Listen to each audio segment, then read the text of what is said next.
PlayStation Plus free games for August 2024 are live now. PlayStation Plus subscribers can get a spooky adventure and a massive collection of LEGO Star Wars fun in August. Your favorite. PlayStation has released this month's batch of free games for PlayStation Plus subscribers. All PlayStation Plus members can claim a ton of freebies. LEGO Star Wars The Skywalker Saga, Five Nights at Freddy's 2 Security Breach, and Ender Lily's Quietus of the Nights. LEGO Star Wars The Skywalker Saga is a massive toy box of content and one that pulls from all 9 Star Wars films. It's your typical LEGO experience as you'll wander around environments, bash enemies, and use parts to assemble gadgets to help you clear obstacles. It's still a fun formula, especially for younger members of the family, and there's enough level variety here to keep things interesting as you explore the galaxy and unlock dozens of characters to play. If you want to expand on the game, it's worth upgrading to the Deluxe Edition, as that adds a staggering amount of extra content to the base package. Next on the list is Five Nights at Freddy's Security Breach. This is the latest installment in the family-friendly series of horror games, putting you in the shoes of a young boy trapped overnight in Freddy Fazbear's Mega Pizzaplex. The catch here is that Freddy himself will be helping you, although you'll still have to deal with reimagined Five Nights at Freddy's characters and new threats that are out for blood. Lastly, Ender Lilies, Quietus of the Nights is a dark fantasy 2D RPG with an elegant design. In this haunting tale, you'll unravel the mysteries of a destroyed kingdom, travel across desolate lands, and take on formidable bosses. Defeating these challenging enemies will allow you to recruit them as allies in your quest, and you'll need all the help you can get to overcome the obstacles ahead of you. So, let's look at the comments, because there's a bunch. You see.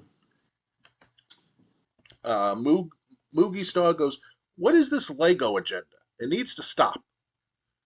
Lord to Flee says in response, "I need more Lego games. I've already platinumed every Lego game from the last decade." Moogie Star said in response, "I played about 4, just kind of fed up. Good for others that enjoy them though." So, do you care about any of these games that are coming out for PlayStation Plus?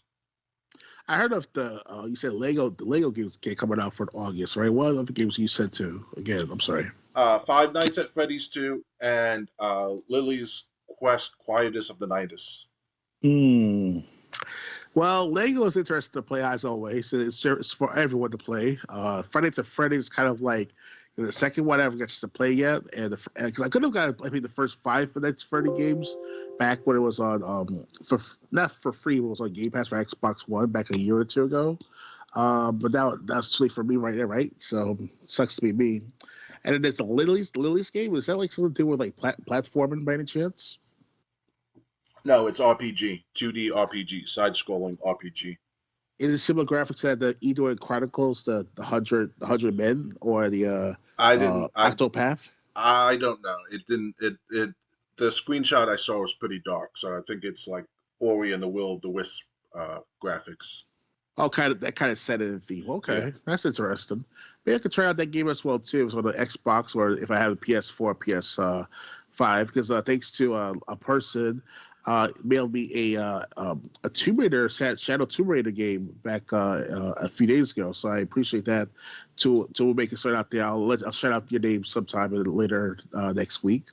So other than that, yeah, it's pretty cool that these games are out for PlayStation. I mean, for the PS5, PS4. Plus, yep. Oh yeah, but here's the thing though: if they get like between Xbox and Sony, Microsoft and Sony, they should do something where it's like a certain festival / competitive event between the two consoles to make sure to compete with each other very well and also help people out by buying certain good games too. And do like some sort of festival / event where it's like we duke it out for who gets to sell for the cheapest or the most bundles or the most anything, and it lasts for about a week or some shit, or even a flash sale. They would never do that. You know, you really think the CEOs would do that? And it can be a flash sale like that they do with my clothing company I buy from. You know, they do a flash sale. Oh, 50% off, buy now. You know, and it's like you got like 1 hour to to buy this stuff. You know, kind of matters. But you have to actually get an email for it first for it to happen, or a text message, something of that sort. You know, that'd be cool right there. People would No, definitely eat up because the PS. then they would say only certain people are getting a chance to capitalize on the sale, and it's not fair. It sounds good on theory, but like when you think about how it would be executed, Right, good point.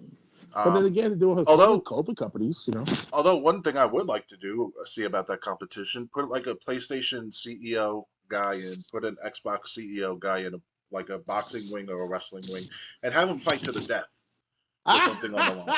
That have these CEOs actually be good for something. Well, I think that would be entertaining.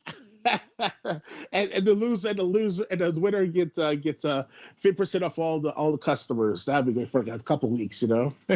Or the loser gets 50% off the customers from their own to go to the. You know, you could do something like that. I A think it would death be. I think it match. would be hilarious if nothing else. But anyway, back to the subject on hand. Yes. Lego Star Wars, the Skywalker Saga. I do have the base game on Xbox One, the 360 version. I do also have a copy, I think, in the store for PS3 for people who do want to play the base game. Um, Five Nights at Freddy's. I've watched gameplay of it. I've never actually tried it. So I don't know, but it does. But like the whole concept sounds interesting, and we're going to talk about Five Nights at Freddy's more in later on, because there's more news revolving around that franchise. Um, but I've never played it, so I don't. You know, it's interesting. That's what I'm saying, and they're not straying too far from the actual story. Instead of being a security guard that's watching a pizza store after hours, you're a young boy that got locked inside a pizzeria. Oh wow. And then the 2D RPG, there wasn't really enough info to sway me one way or the other, to sway my interest. Usually, most RPG games are not that bad to play. It depends on what era of time we're talking about, or what timeline. So if we go back to 1990s, you're playing a big game with that. Big risk type of games. So choosing to what Chrono RPGs to Trigger play. came out in the 90s. Chrono Cross came out in the 90s.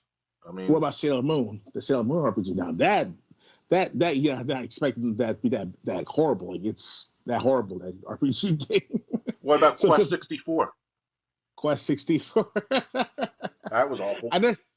Well, it sounds interesting at first because of the title of the game and all, but like you said, it's all about taking that risk. You know, I think Well, what time it if you release. think about role playing games, they're just that weren't they were like over 250 games on N64. There weren't that many role playing games. Not like Nintendo had Final Fantasy, not like Super Nintendo had more Final Fantasy and Chrono Trigger and stuff like that. The N64 had nothing of that. Mm, What they have? Paper Mario maybe, and they had you can't one. play. The sequel, The Thousand Year Door, didn't come out till the GameCube years. So You're right. Yeah, that's why I say the 1990s was something of a like it's like you take a risk. Of course, we had Legend of Zelda stuff like that. Those are the rise up in popularity, but by until the 2000s, that's when everything started becoming very visually entertaining to see the RPG games from Final Fantasy 10 to Final Fantasy 13 and all in the 2010s and all, and also Dragon Quest was the remastered edition that came out last year or two on the Xbox One.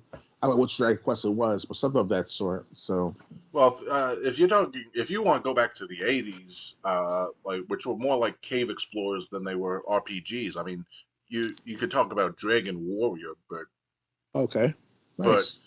I wouldn't really consider that an RPG. It was more like trying first person view games when they just hadn't gotten them down yet. Right. Good point.